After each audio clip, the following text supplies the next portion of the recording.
Rekord. Môžeš, Tomáš, ahoj. Čau, čau Peťo, rád ťa znovu vidím.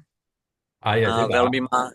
veľmi ma zaujalo to, čo som videl nedávno na internete, že znovu robíš vlastne to svoje laboratórium alebo nejaký taký program trojmesačný pre nejakých učiteľov alebo sprievodcov alebo aj rodičov, ktorí by radi možno nejak inak navnímali ten priestor a deti a seba, svoju rodinu okolo seba. A ja som rád, že konečne že to prichádza aj na Slovensko, lebo minulý rok som mal vlastne záujem prísť, ale keďže to bolo nejakých 6 hodín autom, tak veľmi sa mi do toho nechcelo. No a ty si teraz prišiel s tým, že to bude na Slovensku, takže som veľmi, veľmi rád, že to takto bude. Takže rád by som išiel do toho programu a budem sa tešiť tomu. No. Áno, ja som si všimol, že vy tam robíte veľmi krásne veci tam u vás, práve pre deti a pre rodičov a pre rodiny. A to sa mi vidí úplne pre vás ako pekný ako impuls, práve vedieť o tom, o tej celej hre a hýbať sa, rozpohybovať sa a viac menej aj to, že čo je toto detské, pretože my často hru máme práve danú deťom a práve laboratórium hry, to je vlastne, tak nazýva sa ten trojmesačný formát, tak má za úlohu tú hru zobrať a viacej ju dať aj k dospelým. Prepojiť to vnútorné dieťa k tomu dospelému, tá ľavá mozgová hemisféra, ktorá analýzuje, štrukturuje, plánuje, do tej, ktorá je v prítomnosti, ktorá vníma a tam sú hlavne deti, oni zbierajú dáta, ale my to už spracovávame tou analýzou, takže je to taký most, to laboratórium hry a u vás som bol dvakrát, bolo to veľmi dobré, pamätám si to a tie 3 mesiace niečo už urobia s tou neuroplasticitou, pretože potrebujeme posilovať nové návyky. To je to niečo veľmi dôležité, že tie uh, nové schopnosti, ktoré by sme radi mali, každý deň nejakým spôsobom polievať. Polievať, ak máš rastlinku, tak o to sa budeme snažiť v tom laboratóriu hry cez práve onlineový priestor. Každý deň nejaká zaujímavosť. Ale inak to má štruktúru, že je 1. 4. 10. Prvá sobota, potom mesiac je ako keby voči tomu živému pauza a potom zase 1. 11. zase naživo, potom zase naživo tie živé stretnutia sú pauza a 29. 11. to je tretie naživo stretnutie a to sú také veľké vatry. To je proste ten oheň, to teplo, to vzájomno, ten kmeň a ľudia v hre. A naplno s telami, bez Wi-Fi, bez všetkého, proste iba taký, aký sme. Od začiatku, kedy vôbec človek bol človek a mal kmeň, tak interagoval s ďalšími. On sám nevedel prežiť, potreboval kmeň. Takže túto kmeňovú kvalitu budeme tam toto rozvíjať. No ja sa vlastne na to veľmi teším, lebo čo my sme tu navnímali za tie posledné 2 sezóny, či s tebou, alebo aj hry, alebo aktivity, ktoré sme tu sami mali, tak my máme celkom akože online celku dobrú základňu a ten kmeň sa zväčšuje po celom Československu. Ale O, uvedomili sme s Ivonou, že vlastne najdôležitejšie a najkrajšie, nie že najdôležitejšie, najkrajšie veci sa dejú tu u nás, na tom pozemku, keď sa môžeme spolu proste tancovať, spievať a môžeme sa chytať, dotýkať a proste možno to znie čudne chytať, dotýkať, ale si myslím, že dneska je to veľmi dôležité, proste také jednoduché stanovačky pri ohni si zaspievame. Čiže som rád, že vlastne aj vďaka tomuto programu by som mohol vlastne zase si tam poskladať ďalšie tie možno skladačky, ktoré mi ešte stále chýbajú a možno aj nabrať trošku sebavedomia v tom sprievodcovaní práve tých rodín a tých detí. Takže sa budem tešiť, no. Verím, že áno, to takto dopadne áno. dobre. Ja sa na teba teším, pretože tam u vás vnímam, že tam vzniká niečo ako taká tkanina, že tkáte vzťahy, tkáte väzby, tkáte medzi sebou mosty a hra je vždy veľká podpora pre akúkoľvek skupinu. Najrýchlejšie naladí skupinu hra. Proste to je niečo, čo všetky tie synapsy, tie tela, tá pozornosť to chvíľková hra a zrazu sa o mnoho lepšie vnímajú. Normálne zrazu sa lepšie vidia, lepšie sa počujú, lepšie si rozumejú a to stačí, aby tá hra prišla. Vlastne ja robím hru už 18. rokom a ja som veľmi prekvapený, že čo mi tá hra ukazuje niečo ako také magic o ľudstve, o nás Mhm. ľuďoch. Že Friedrich Schiller povedal, človek je najviac človekom tam, kde sa hrá. Iba tam, kde sa hrá, je najviac človekom. A to je pekné mať, že čo on tým vlastne myslel. Najviac človekom, že tam, kde sa hrá.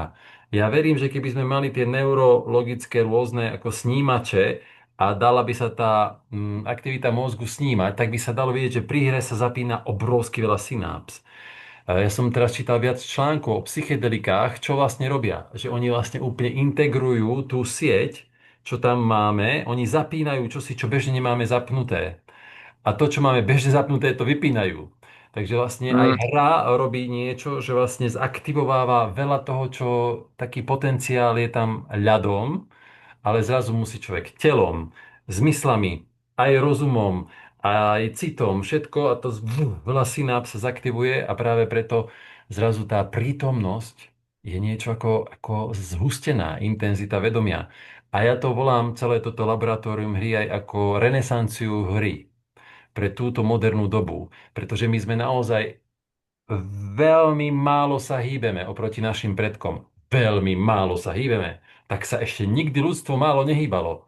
A práve hra znovu nám dáva niečo ako takú inú kvalitu prežívania, že sme závisí na tom tele. Čo to telo zvládne? A teda hra, ja myslím, keď hovorím, tak je to hlavne fyzická, telesná, zmyslová, interakčná. To je v tom mojom ponímaní hra, o Mm. ktorej ja vravím. A ja vlastne som si všimol, že všade, kde hra môže byť, tak ľudia majú iné vzťahy.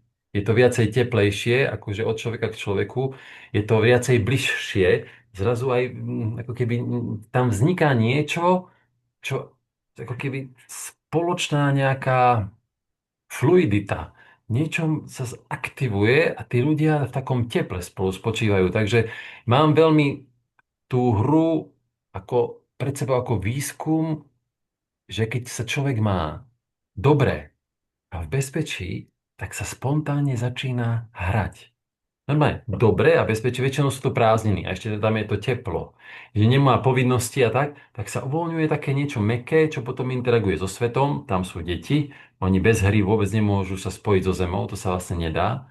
To mäkké, taký mäkký rozhovor, nasávanie sveta do seba, planéty Zem, rastlinky, stromy, hory, farby, vône, ale my dospelí znovu potrebujeme zaktivovať to, čo sme ako v detstve, bez čoho by sme vôbec nemohli byť. Tie synapsy džu, džu, džu, džu, a znovu zažiť tú šťavu, tú chuť. Máme chuť žiť, chuť niečo ísť urobiť, chuť zbehať. Teraz si mi vypadol, neviem, čo sa stalo, či internet, alebo neviem, niečo sa stalo. Jo. Mhm. Mhm. Mhm. Haló? Á. Tak ideme znovu na to? Možno sa mi nakopne Tomáš. Á, si Hej. mi vypadol. No, niekde som ťa stratil, hej. Áno, Už by som mal byť späť. Ospravedlňujem sa. ešte to sa deje. A to je život. Toto ešte Jasné. chýby totálne v hrách. Chyby a ešte chyby robia radosť, smiech, uvedomenie si, iní ti zrkadlia tvoje chyby, ty iným zrkadlíš. Proste to není záťažová situácia, ktorú máme väčšinou v práci a keď robíme výkon. A zrazu sme v takom skúmaní, bádaní, improvizácii, autenticite. To je niečo Hm. veľmi zaujímavé, toto, čo hovorím, že väčšinou sa hodnotíme. A zrazu hra ti povie, ale ty si v poriadku, aký si. Iba skúmaj, skúšaj. Žiadne hodnotenie tam nepotrebuješ dávať, proste skúmaj svet. A to je veľmi liečivé toto. Takže preto také skupiny, ako sú u vás Cesta z mesta a ľudia, ktorí majú bližšie k prírode, ľudia, ktorí majú svoje deti a riešia aj školy, toto všetko bude v tom laboratóriu hry, ako nanovo si pozrieť, čo to vlastne žijeme v tejto dobe, či sme uvoľnení, či dokážeme mať aj ten well-being, tú seba starostlivosť ohľadom pokoja, kľudu, radosti. proste nejakú rovnováhu. Takže vnímam, že kto príde na laboratórium hry naživo, odíde veľmi vyživený a ja taký rozšírený vnútorne, uvoľnený a zároveň tvorivý, pružný. A toto je taká vzácna dávka, ktorú si kto len tak nedá. Na to potrebuje skupinu. Na to Mhm. potrebuje iných ľudí. Takže aj vy veľmi krásne, že vám tam ľudia môžu chodiť, aby to tam mohlo pulzovať na vašom pozemku. Krásne, že tam spievate. Krásne, že sú tam koncerty. To je nádhera. To miluje vzduch, atmosféra miluje úsmev. A takéto oázy ľudskosti, tak to sa teším, že ak by aj k vám toto laboratórium mohlo posilniť to, ako byť s inými kultúrami ľudí, ktorí k vám prídu, ako vytvárať to spoločné pole, tie dohody, pravidlá, tú uvoľnenosť, tak toto celé sa Áno, my sa posiluje tu tou tak hrou. krásne už prepájame pár sezón a Ivo na to volá, že komunitka, že nitka nás tak spája všetkých a vlastne je to nejaký živý organizmus, ktorý sa každú sezónu vyvíja a proste hovorím, pri tých takých veciach, keď tu sme na lúke, tak sa tu dejú pre nás magické veci, proste, ktoré pre nás sú veľmi vzácne a aj myslím, že v tejto dobe trošku zrýchlenej. Sú to vzácnosti a ja sa teším, že máme takýto priestor, ktorý môžeme rozvinúť aj týmto smerom a že by to nebolo len to také online a mechanické. Ale áno, Matej, ešte dotelefonujem, dobre?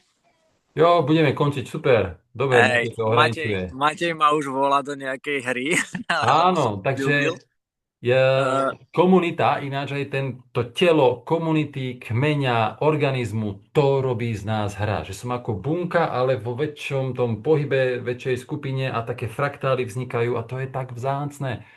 Fú, ja tam za tým mám celú kozmológiu a prírodu a tak ďalej. Takže, aby to nebolo dlhé, budem sa tešiť, ak by sme niekoho ešte z tej vašej skupiny tak zavolali do hry, pretože to Slovensko, že to vôbec bude na Slovensku, to je vzácne. Ty si chcel vycestovať do Čech, ale to je fakt 6 hodín.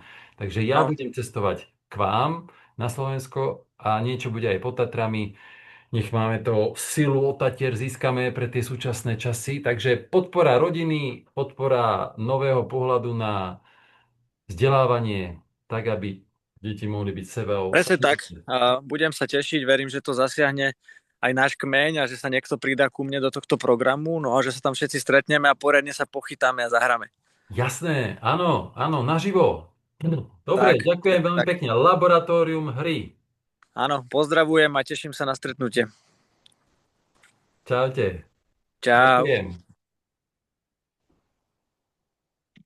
A tu sa to vypíne. Ping.